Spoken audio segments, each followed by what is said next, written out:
Can a child who walked barefoot through a war zone become a Harvard graduate? Welcome to Story Studio 91. At 7 years old, Mawi walked through the African desert, his bare feet burning on the hot sand he hadn't eaten in 2 days. His mother held his hand, his father carried his baby brother, and his sister walked beside him. They were running from war, from death, from everything they had ever known. Mawi looked back to see his village destroyed, their home nothing but ash. Soldiers with guns and fire had taken everything. "Keep walking," his father said, his voice tired but firm. "Do not look back, only forward." For weeks, they walked through deserts, mountains, and refugee camps filled with sickness and despair. Mawi saw things no child should ever see, but his parents never stopped teaching him. In the dirt of the camps, his mother made him practice writing. His father told him stories about education and hope. "Education," his father said, "is the one thing nobody can take from you. Not soldiers, not poverty, not even death." Mawi was just a hungry, scared kid. All he wanted was to go home. But home was gone. After 3 years in the camps, a miracle happened. An American organization sponsored their family.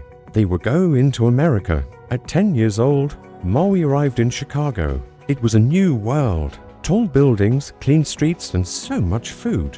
But people spoke a language he couldn't understand. His family was given a small apartment in a rough neighborhood. To Mawi, it was a palace. It had running water, electricity, a real bed. School was tough. He couldn't speak English. The other kids laughed at his accent, his old clothes. One boy pushed him and said, "Go back to Africa." Shame burned through him. He wanted to fight, but he remembered his father's words about education. So, he focused. He studied English every night, watching TV to learn pronunciation and reading children's books over and over. He stayed late after school, always asking his teachers for help. His teachers saw it. This refugee boy worked harder than anyone. He was always the first to arrive and the last to leave. His effort was relentless, but life was hard. His father worked 3 jobs, his mother cleaned houses, and they barely had enough for food. Mawi wore shoes with holes in them and ate free lunch at school. One day in 8th grade, his English teacher, Mrs. Johnson, pulled him aside. She had watched him transform. "Mawi," she said, "have you thought about college?" College. That seemed impossible. That was for rich kids, not for refugees. "I can't afford college," he said quietly. Mrs. Johnson smiled. "Mawi, students like you get scholarships. You are brilliant. You could go to the best universities in America." For the first time, Mawi felt a stir of real hope. That night, he told his father. His father's eyes filled with tears. "This is why we walked through the desert," he said. "This is why we came to America." For this moment, Mawi dedicated himself completely. He joined every academic club, volunteered, and tutored other students. When it was time to apply for college, Mrs. Johnson was right there with him, reviewing his essays and writing letters of recommendation. She believed in him, even when he doubted himself. Mawi applied to Harvard University. It felt like a ridiculous dream. A refugee from Ethiopia applying to the most prestigious university in America. But in his application essay, he poured out his heart. He wrote about walking through the desert, about his parents' sacrifice, and the power of hope. In April, a thick envelope arrived with shaking hands. Mawi opened it. "Dear Mawi, congratulations. You have been accepted to Harvard University with a full scholarship." He read the words over and over. He couldn't breathe. He ran to his parents. His mother fell to her knees, crying and praying.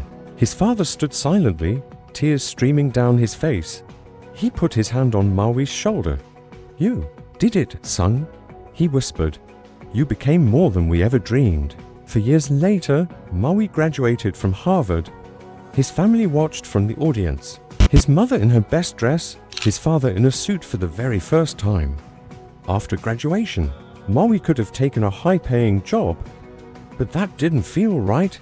Instead, he became a motivational speaker. He traveled to schools across America, sharing his story with students in poor neighborhoods, refugee students, kids who felt invisible.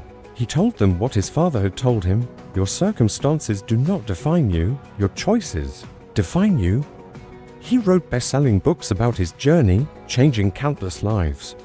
One day, Mawi returned to his old elementary school in Chicago. He stood in front of an auditorium filled with students, many of whom were just like he had been, scared, poor, and struggling to fit in. "I was you," he told them, "but I made a choice. I chose to work hard. I chose to believe in education. I chose to never give up." A young boy in the front row, with a familiar accent and uncertain eyes, raised his hand. "Mawi," he asked, "do you think someone like me can go to college?" Mawi walked down from the stage and knelt in front of the boy. He looked him in the eyes. "I don't think you can go to college," Mawi said. The boy's face fell. Then Mawi smiled. "I know you can, because I did.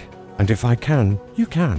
Hope bloomed on the boy's face. Mawi stood and looked at all the students. "You are not defined by where you came from," he said.